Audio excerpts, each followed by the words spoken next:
તો અમદાવાદમાં કોરોના વાયરસના વધુ 4 કેસ નોંધાયા છે। શહેરમાં અત્યાર સુધીમાં 11 કેસ નોંધાયા છે। એએમસીમાં અગાઉ 7 કેસ નોંધાયા હતા। તમામ લોકોની સ્થિતિ સારી હોવાનો તંત્રનો દાવો છે। તો એએમસીમાં અગાઉ પણ 7 કેસ નોંધાયા હતા। ફરી એકવાર કોરોનાના કેસ જોવા મળી રહ્યા છે। તમામ લોકોની સ્થિતિ સારી હોવાનો તંત્રનો દાવો। ઉલ્લેખનીય છે કે કોરોના વાયરસના વધુ 4 કેસ નોંધાયા છે, એટલે કે શહેરમાં અત્યાર સુધીમાં કુલ 11 કેસ નોંધાયા છે। તો એએમસીમાં પહેલા પણ 7 કેસ નોંધાઈ ચૂક્યા છે। તમામ લોકોની સ્થિતિ સારી હોવાની વાત તંત્ર દ્વારા કરવામાં આવી રહી છે। એકવાર ફરી કોરોના છે તે જોવા મળી રહ્યું છે। ઉલ્લેખનીય છે કે કોરોનાના વધુ 4 કેસ છે તે નોંધાયા છે। બીજી તરફ અમદાવાદમાં 20 વર્ષની યુવતી કોરોના પોઝિટિવ આવી છે। સોલા સિવિલમાં કોરોના પોઝિટિવ યુવતી સારવાર હેઠળ ખસેડાઈ છે। યુવતીને શ્વાસની તકલીફ હોવાથી ઓક્સિજન અપાયું। ફરી કોરોનાએ દસ્તક દેતા એએમએના પ્રેસિડેન્ટ ધીરેન મહેતાનું નિવેદન સામે આવ્યું છે। કહ્યું છે કે ઓમિક્રોન વાયરસ જ હાલ પણ જોવા મળી રહ્યો છે, જે વધુ ભયાનક નથી। કોરોનાના કારણે બિનજરૂરી પેનિક થવાની જરૂર નથી। ભીડથી દૂર રહેવાની સાથે રોગપ્રતિકારક શક્તિ સારી રહે તે માટે સંતુલિત ખોરાક લેવા પણ સલાહ આપી છે। GMRS medical college civil hospital Sola ખાતે અત્યારે કોરોનાના કેસ જે રીતે વધી રહ્યા છે તે પ્રમાણે ગઈકાલે અમારી હોસ્પિટલમાં એક દર્દીનો રિપોર્ટ પોઝિટિવ આવ્યો હતો અને તે દર્દી અત્યારે અમારા હોસ્પિટલમાં આઇસોલેશન વિભાગમાં દાખલ છે અને એ દર્દીની અમારા ડૉક્ટરો દ્વારા, પેરામેડિકલ દ્વારા, તમામ તજજ્ઞો દ્વારા તેની સારવાર કરવામાં આવી રહી છે। જો ધ્યાન રાખવું જ હોય તો ક્રાઉડેડ એરિયા અથવા કોઈ મોટા મોટા ફંક્શન થતા હોય ત્યાં આગળ બને એટલું એકબીજાથી દૂરીનું અંતર રાખવું અને ખાવા પીવામાં ધ્યાન રાખવું। અને એ સિવાય જ્યારે કોઈ પણ સાધારણ શરદી, ઉધરસ, કફ કે ગળામાં દુખાવાની કોઈ પણ તકલીફ હોય તો પોતાના ક્વોલિફાઈડ ડૉક્ટરનો કન્સલ્ટ કરી અને ઓપિનિયન લઈ અને જો એ કે ચેક કરાવવાનું તો આરટીપીસીઆરનો રિપોર્ટ કરાવી લેવો। તો મહેસાણાના કડીમાં કોરોનાનો એક કેસ નોંધાતા આરોગ્ય વિભાગ હરકતમાં આવ્યું છે। જિલ્લા પંચાયત હોલ ખાતે આરોગ્ય વિભાગે મહત્વની બેઠક યોજી કોરોનાને લઈને આગોતરી તૈયારી કરી। તો સરકારી હોસ્પિટલમાં અલગથી આઇસોલેશન વોર્ડ ઊભા કરવા સૂચના અપાઈ છે। જિલ્લા આરોગ્ય અધિકારી સહિત તમામ સ્ટાફને સાવચેતી અને તત્પરતાથી કામગીરી કરવા તાકીદ કરાઈ છે। હાલ કોરોનાના દર્દીની સ્થિતિ સ્થિર હોવાની પણ આરોગ્ય વિભાગે માહિતી આપી છે। કોરોનાના અંતર્ગત પૂર્વ તૈયારી રૂપે મિટિંગ કરેલી, એમાં કલેક્ટર ડીડીઓ સાહેબની સૂચના પ્રમાણે તમામ સીએચસીના અધિક્ષક તેમજ સબ ડિસ્ટ્રિક્ટ હોસ્પિટલના અધિક્ષક અને બધા અમારા તાલુકા હેલ્થ ઓફિસરશ્રી પણ હાજર હતા। તો તમામને કોરોના અંતર્ગત જે પણ પ્રાથમિક અને આગોતરી આયોજન જે કરવાનું હોય એ માટે તમામને સૂચના આપવામાં આવી। અને તો રાજ્યમાં ફરી કોરોનાના કેસ નોંધાઈ રહ્યા છે, ત્યારે ગાંધીનગર હેલ્થ વિભાગમાં એડિશનલ ડિરેક્ટરે આપી માહિતી। તેમણે કહ્યું કે ગુજરાતમાં જાન્યુઆરીથી મે સુધી 21 કુલ કેસ નોંધાયા છે। હાલ 15 એક્ટિવ કેસ છે, પરંતુ હાલ કોઈ ચિંતાની સ્થિતિ નથી। લોકોએ પણ ગભરાવાની જરૂર નથી। રેગ્યુલર ટેસ્ટિંગથી છૂટા છવાયા કેસો નોંધાઈ રહ્યા છે।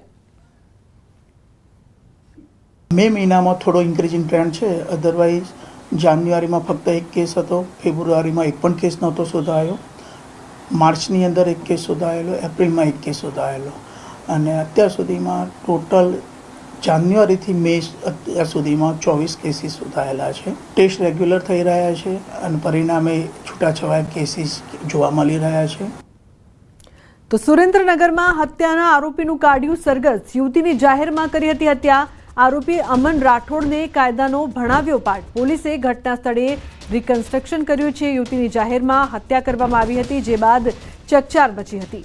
તો પોલીસ દ્વારા તપાસ કરવામાં આવી રહી છે। પોલીસે ઘટના સ્થળે રિકન્સ્ટ્રક્શન પણ કર્યું છે, સાથે જ આરોપી અમન રાઠોડને કાયદાનો ભણાવ્યો છે પાઠ। અક્ષય જોડાયા છે ફોન લાઈન પર વધુ માહિતી આપવા માટે। અક્ષય, શું વધુ માહિતી જે પ્રકારથી યુવતીની જાહેરમાં હત્યા કરવામાં આવી હતી આરોપી દ્વારા?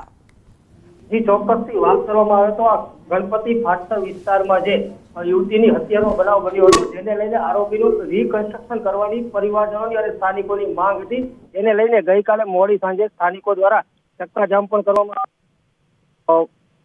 રેલ રોકો અંતર પર કરવામાં આવ્યું હતું, જેને લઈને ગઈકાલ સાંજે પોલીસ દ્વારા ખાતરી આપવામાં આવી હતી અને આજે સવારે અંદાજિત 11 થી 12 વાગ્યાના સમયગાળામાં પોલીસ દ્વારા આરોપીનું રિકન્સ્ટ્રક્શન અને ઘટના સ્થળે સરઘસ કાઢવામાં આવતા મોટી સંખ્યામાં લોકોના ટોળા એકઠા થઈ ગયા હતા. પોલીસના ચુસ્ત બંદોબસ્ત વચ્ચે સમગ્ર ઘટનાનું છે એ રિકન્સ્ટ્રક્શન કરવામાં આવ્યું હતું. જી બિલકુલ અક્ષય, આભાર સમગ્ર માહિતી બદલ. અન્ય મહત્વપૂર્ણ સમાચારની વાત કરીએ તો ગીર સોમનાથ જિલ્લાની સરકારી શાળાઓના રિનોવેશન કરવામાં આવી રહ્યા છે, પરંતુ આ રિનોવેશનની કામગીરીમાં ક્યાંક ભ્રષ્ટાચાર થતો હોવાનું સામે આવી રહ્યું છે. આવું અમે નથી કહી રહ્યા, આ વાત દ્રશ્યો જ કહી જાય છે. રિનોવેટ કર્યાને ફક્ત 15 જ દિવસમાં દિવાલોમાંથી પોપડા પડી રહ્યા છે. ઉના તાલુકાના ચીખલી ગામની સરકારી પ્રાથમિક શાળાને રિનોવેટ કરવામાં આવી, છતાં 15 જ દિવસમાં દિવાલો પરથી પ્લાસ્ટર અને કલરના પોપડા ખરી રહ્યા છે. સ્કૂલ ઓફ એક્સલન્સ કામગીરી હેઠળ નિર્માણ પામી રહેલી નવી સ્કૂલોના બાંધકામમાં પણ ભ્રષ્ટાચાર થતો હોવાનો આક્ષેપ કોંગ્રેસ અગ્રણી લગાવી રહ્યા છે. જ્યારથી પાયામાંથી કામ શરૂ થયું ત્યારથી અત્યાર સુધી હલકી ગુણવત્તાની રેતી, કાંકરી, લોખંડ વાપરીએ, જે બાબતની અમે 27/3ના રોજ ગુજરાત સરકારશ્રીને તથા અધિકારીઓને રજૂઆત કરેલી. તેમ છતાં આજ દિન સુધી આ જે કામ થાય છે એ હલકી ગુણવત્તાવાળું જ થાય છે. તો આવા દ્રશ્યો જોઈને લાગી રહ્યું છે કે વિદ્યાર્થીઓના જીવ સાથે ચેડા થઈ રહ્યા છે.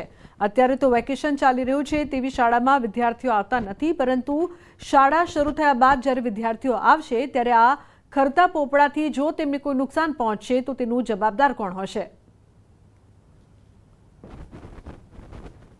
સરકાર શિક્ષણ પાછળ કરોડો રૂપિયા ખર્ચતી હોય છે, પરંતુ ક્યાંક ને ક્યાંક કોન્ટ્રાક્ટરોની બેદરકારીને કારણે શાળામાં અભ્યાસ કરતા વિદ્યાર્થીઓ હોય છે તેમના જીવ છે તે જોખમાતા હોય છે. અને આ પ્રકારની ઘટનાઓ ગુજરાત અને ગીર સોમનાથની ઘણી બધી શાળાઓમાં અનેકવાર સામે આવી છે. ત્યારે સવાલ અહીં એ છે કે સર્વ શિક્ષા અભિયાન અંતર્ગત જે શાળાઓનું રિનોવેશન કરવામાં આવી રહ્યું છે અથવા તો જે શાળાઓનું રિનોવેશન થઈ રહ્યું છે તે શાળાઓની અંદર ભ્રષ્ટાચારની બૂ છે તે આવી રહી છે. શાળાની અંદર હાલમાં જ રિનોવેશનની કામગીરી કરવામાં આવી છે, ત્યારે આ શાળાની અંદર રિનોવેશન કર્યાના 15 દિવસમાં જ પોપડા છે તે ખરી રહ્યા છે. તો બીજી તરફ ક્યાંક ને ક્યાંક જે નવી માધ્યમિક શાળા છે તે બની રહી છે અને તે શાળાની અંદર પણ ભ્રષ્ટાચાર થયાના આક્ષેપો અહીંના સ્થાનિકો અને ઉના તાલુકા કોંગ્રેસ પ્રમુખ છે તે કરી રહ્યા છે. પ્રશાસન છે, તંત્ર છે, તેમના પેટનું પાણી નથી હલી રહ્યું અને ભ્રષ્ટાચાર છે તે લોલમ ચાલી રહ્યો છે. ત્યારે જ્યારે શાળાઓનું વેકેશન ખુલશે અને કોઈ બાળકોનો જીવ જોખમાશે તેમની જવાબદારી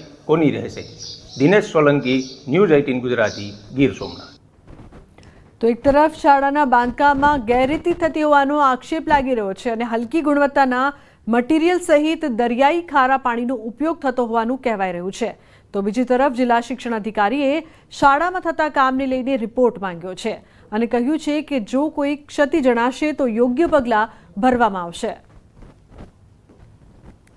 બાળકો જે છે એના ભવિષ્ય ઉપર જ અસર કરશે, કેમ કે જો નબળું કામ થશે તો એ જે તૂટે પડવાથી કે પોપડા પડવાથી બાળકોને જાનહાનિ થઈ શકે એવી ગંભીર શક્યતા રહેલી છે.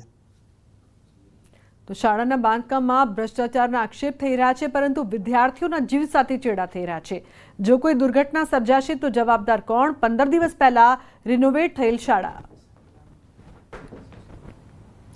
અમદાવાદના પેલેડિયમ મોલ નજીક અકસ્માતનો કેસ. પોલીસે મર્સિડીઝ કાર ચાલકની ધરપકડ કરી છે. કાર ચાલક પોલીસ પુત્ર હોવાનો પણ ખુલાસો થયો છે.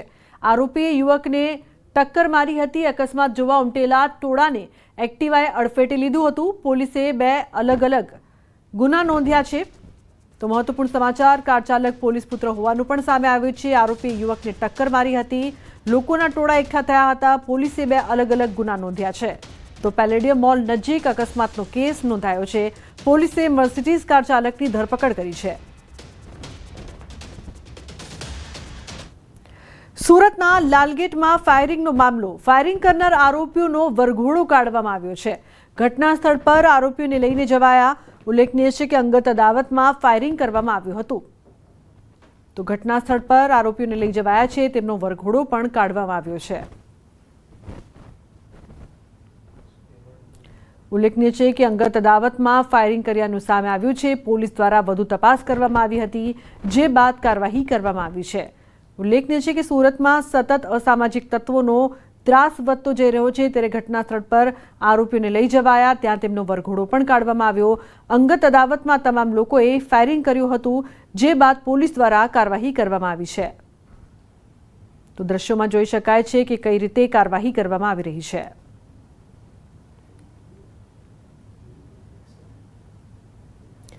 અમદાવાદમાં બિલ્ડિંગમાં લાગેલી આગ કાબૂમાં. સુભાષ ચોકના પૂર્વી ટાવરમાં લાગી હતી આગ. પૂર્વી ટાવરના 9મા માળે આગ લાગી હતી. તો ફાયર વિભાગનું દિલધડક રેસ્ક્યુ ઓપરેશન. ફાયર વિભાગની 11 ગાડીઓ ઘટના સ્થળે પહોંચી છે. તો પૂર્વી ટાવરના 9મા માળે આગ લાગવાની ઘટના બની હતી, જે બાદ ફાયરની ટીમ છે તે પહોંચી હતી અને દિલધડક રેસ્ક્યુ ઓપરેશન છે તે કરવામાં આવ્યું. આગ પર કાબુ મેળવવાનો પ્રયાસ કરવામાં આવ્યો હતો, જે બાદ આગ કાબૂમાં. તો ફાયરની 11 જેટલી ગાડીઓ ઘટના સ્થળે પહોંચી હતી. પૂર્વી ટાવરના 9મા માળે આગ લાગતા અફરાતફરીનો માહોલ જોવા મળ્યો હતો. ફાયરની ટીમ દ્વારા દિલધડક રેસ્ક્યુ ઓપરેશન કરવામાં આવ્યું અને આગને કાબૂમાં લેવામાં આવી છે. આગ કઈ રીતે લાગી તે અંગે હાલ કોઈ જાણકારી સામે નથી આવી. બિલ્ડિંગના 9મા માળે આગ લાગતા લોકોમાં ડરનો માહોલ જોવા મળ્યો હતો. ફાયરની ટીમ છે તે ઘટના સ્થળે પહોંચી ગઈ હતી. પૂર્વી ટાવરના 9મા માળે આગ લાગતા અફરાતફરીનો માહોલ જોવા મળ્યો હતો. તો ફાયરની ટીમ દ્વારા આગને કાબૂમાં લેવામાં આવી છે. દ્રશ્યો આપ જોઈ રહ્યા છો ટીવી સ્ક્રીન પર, કઈ રીતે દિલધડક રેસ્ક્યુ